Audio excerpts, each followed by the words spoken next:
Good morning, everybody. Welcome to International Women's Day 2012. This is the National Rural Women's Coalition is organising this today, and we are funded by the federal government, and we have been since 2002. We represent over 250,000 women in rural, regional and remote Australia. First of all, I'd like to acknowledge the amazing women who have represented 45 towns around Australia and organised today. They've organised probably the food you're eating, and they've organised this session. And we've had a couple of trials to make sure it all works. So could we begin by giving them a round of applause, all the people in your towns who've organised today?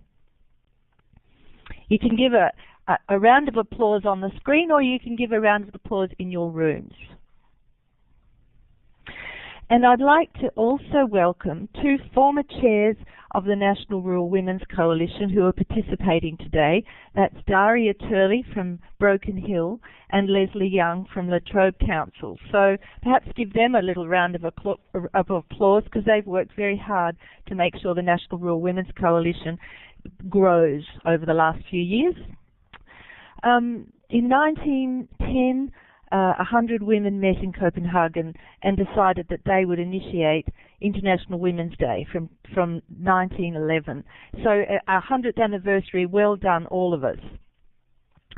I'd like to tell you too that the National Rural Women's Network is a key project of the coalition, and this webinar is very exciting for us because it's the first big event that we've held, and we've got 1,000 women participating. So I think you all deserve a clap for joining us today.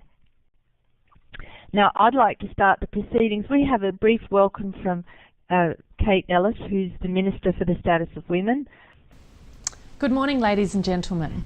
It's wonderful to be part of this webinar morning tea as women around Australia, and indeed right around the world, celebrate International Women's Day. A big thank you to the National Rural Women's Coalition and Network for allowing me to be a part of this truly unique celebration. Today's celebration has brought together rural women from all corners of Australia through the wonders of modern technology. This webinar proves that the rural women of Australia are resourceful and innovative in finding ways to connect with and to support one another. This resourcefulness and innovation is also behind the exciting new National Rural Women's Network, which was launched in October of last year, and which I know was developed with the help of a brilliant young rural woman in Christy de Camps. Your network uses technology to link rural women together in a way that they've never been able to be linked before. I'm really excited about the new opportunities the National Broadband Network will bring, and how the scope of your network will continue to broaden as it's rolled out right across Australia.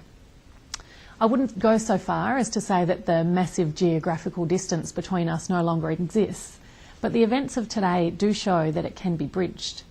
It's symbolic of the new National Rural Women's Coalition and Network.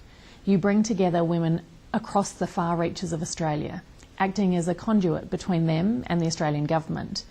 You are an essential mechanism to allow them to voice their views on key policies which affect them as women, views that may have otherwise been muffled by distance. The Australian Government appreciates the important role that you play in providing advice to the Government on policy issues relevant to the views and circumstances of rural women. About 1/3 of all Australian women live in rural or remote areas, and you are the backbone of rural and remote communities, families and the economy. I encourage you to use your network and to encourage your sisters, your daughters, your mothers and your friends to use it too. I'll be watching with interest to see your posts, and I wish each and every one of you a very happy International Women's Day.